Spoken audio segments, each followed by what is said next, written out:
we've been rolling through this spring giving campaign. So over the last 3 weeks, we've talked about our financial need, a moment in time where we are right now that we really want to call the community to awareness and in any way possible to contribute above and beyond what you typically would give at Cedar Ridge financially. There are a lot of reasons for that. I'm not going to get into those reasons now, but if you're sticking around for the after-service strategic forum, you could always come up to me. I'll be at one of the tables in this room, and you can ask me specific questions about the budget, about expenses, income, etc. I'm not going to go into that at this moment, but we are about halfway through the giving campaign that will end on June 11. So today being May 21st, we're about halfway through the campaign. So far, our totals of giving have been just under $43,000 for those first 3 weeks of the campaign. Our goal, anybody remember the goal for the campaign? Oh, I know, you're so excited. Right? $150,000 is the giving campaign goal, and we hope to get to that goal by June 11. That's a very challenging goal. It's very ambitious. But just to take one more minute of your time this morning, I want us to remember that this community responds to these kinds of challenges. And it's not just because we are such good people, I think that's true, but it's because I think a lot of us practice our faith in a really miraculous, amazing way. In fact, 2015, a little bit less than 2 years ago, we had a similar challenge. It was a little bit larger number, $200,000, and we had 2 months of time to try to reach that goal. This community did reach that goal back in 2015. And to help the community sort of focus in on that campaign, we asked a bunch of people from the community to share personally why they give to Cedar Ridge, what it is about our community that is so important to them that they want to support financially this community. We created some videos. We showed those videos back in 2015. We thought it would be a good time today, right now, to go back and look at some of those. We're not going to have time for all of that, but we've kind of remixed that video, and we're going to show that right now. Hopefully you could either see somebody you know up there, or you might actually see yourself up in this video. So just here's a minute to watch this video.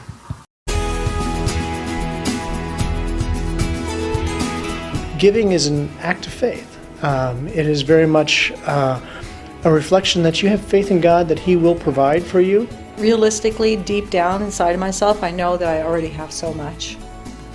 And just choosing to live just a little bit more simply, so that I can give a bit more generously, I know that that's a pretty healthy thing for me to do. I think we've always been really impressed from the first time we came here with the thoughtfulness of how this church operates, just down from the vision to, and then the way that vision is accomplished through mission work, through the farm, through everything else going on here. It's just a great place that we can give our money to make sure that it operates and can keep doing more. I have found that I can never outgive God.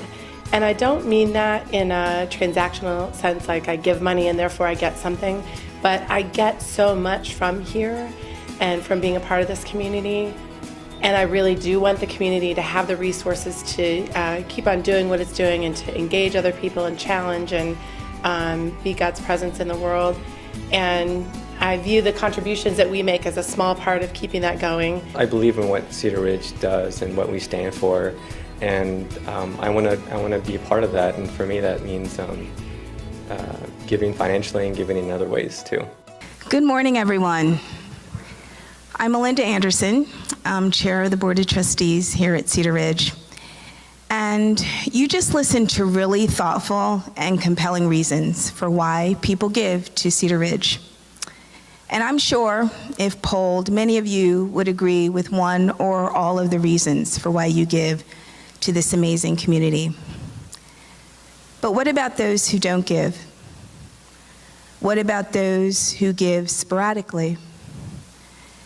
And what about those who give less than they could? In a 2015 survey of our community, we asked all of you to describe Cedar Ridge. This is what you said: accepting, open, genuine, welcoming, caring, real. We all love Cedar Ridge for the reasons on the screen. But to what degree are we willing to sacrifice to preserve what's on the screen. Cedar Ridge, I have some hard questions for you this morning.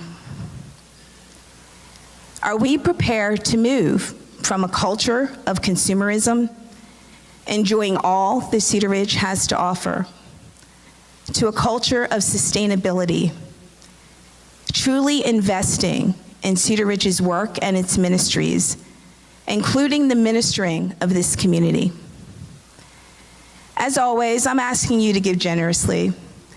I'm sure you recall me and Steve and others standing up here many times asking you to give generously, to dig deep and give sacrificially.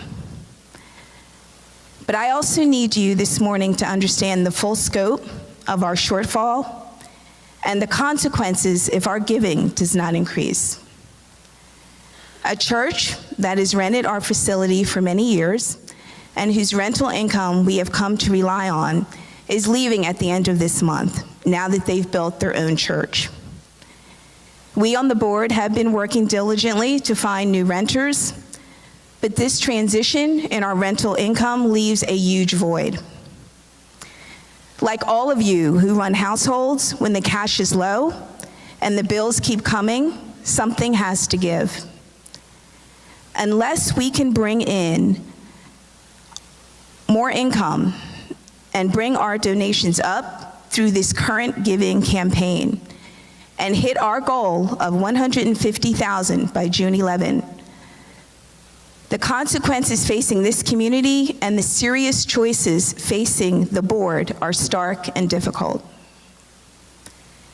We will run afoul of the covenants and clauses in our bank note that require us to maintain a minimum level of cash on hand.